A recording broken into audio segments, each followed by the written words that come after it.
Hello and welcome to the English at Penrice YouTube video channel. Today we're going to be looking at concept introductions. You might also hear them called thesis introductions or hypothesis introductions. Concept introductions are the way to start extended responses, and today we're going to be having a look at them in relation in particular to your literature exams. Let's start by having a look at what a concept introduction actually is and what you should include in a concept introduction. A concept introduction is the opening paragraph of your extended answers. It should be a summary of your answer to the focus of the question. So if you had to condense your whole answer into 2 or 3 sentences, what would you want to say?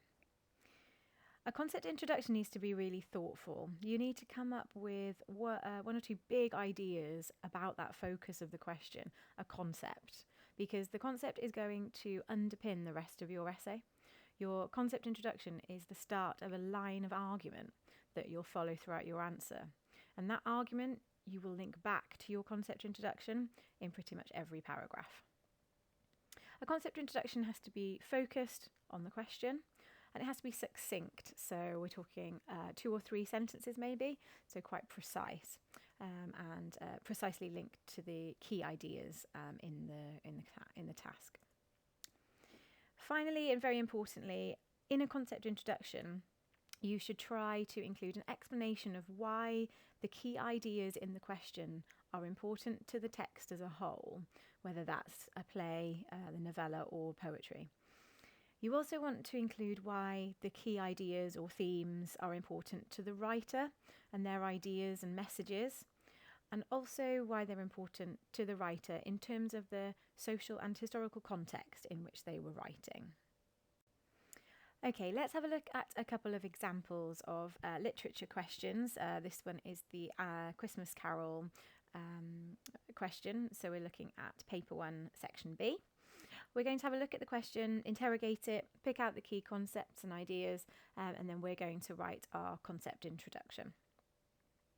Let's have a look at this first question. Explore how Dickens explores the effects of greed in A Christmas Carol.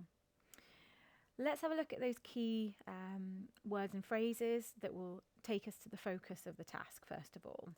Greed. So we're talking about profit, an obsession with profit, prioritising profit over everything else, seeking to gain more money, a lack of charity, so an unwillingness to give away money because you want to keep it for yourself, and generally an ignorance of the wider need to give money to those less fortunate.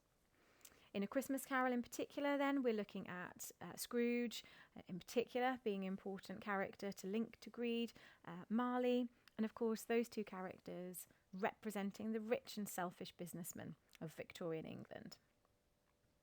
But it's not just greed that we're looking at here. The phrase is the effects of greed, and that's what you've got to explore. And so we have to think about how those characters are negatively affected by their flaw, which is greed. Well, there's isolation from family, friends, and the general community and society around them.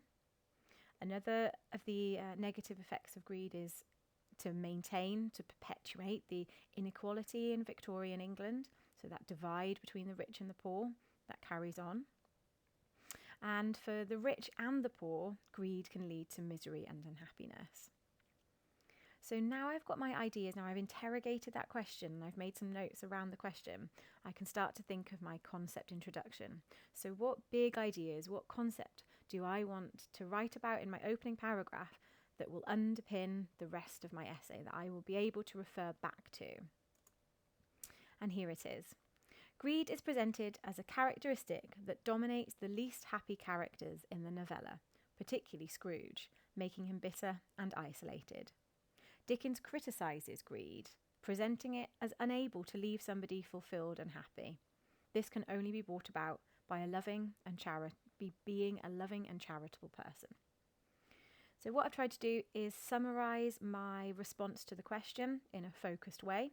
It's only 2 sentences. I've tried to talk about why the effects of greed are important to the novel as a whole, looking particularly here at Scrooge.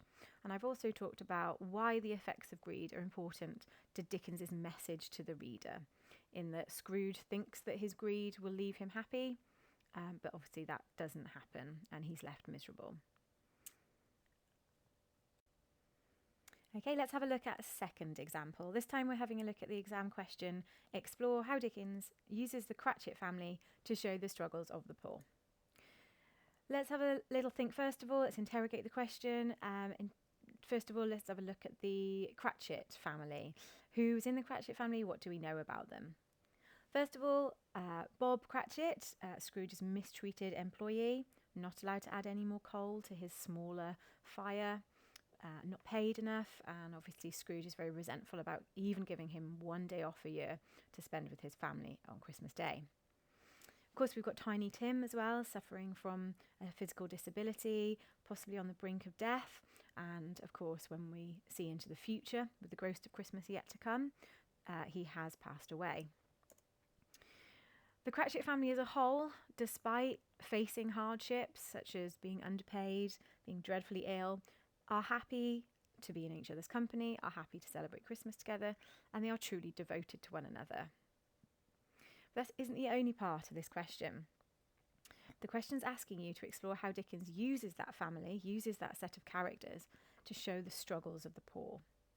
Struggles, the example was wanting you to explore the hardships, the suffering faced by this family and the people they represent. A couple of the key struggles they face, a very small amount of food, lack of medical care, of course, for Tiny Tim, and as we mentioned before, not being paid enough money. So how do we then gather these ideas to a concept introduction? Remembering we want to summarise our answer to the question, talking about why the Cratchit family and the struggles of the poor are so important, to the novella as a whole, and to Dickens's message. In A Christmas Carol, Dickens presents the Cratchit family as happy despite their poverty. The novella was published just after the Industrial Revolution, when many cities were overcrowded and poverty-stricken.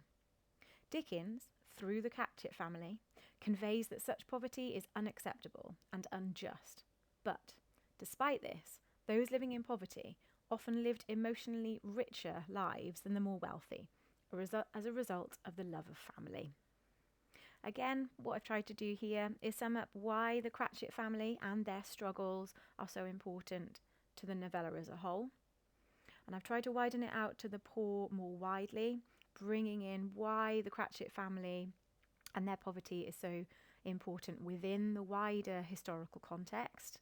And then finally, in that third sentence, I've tried to think about why these ideas are so important in terms of conveying Dickens's opinion that the poverty the Cratchit family faces, representative of the poverty of lots of families in the working class in Victorian England, was unfair, it was unjust. However, they did seek happiness in other areas.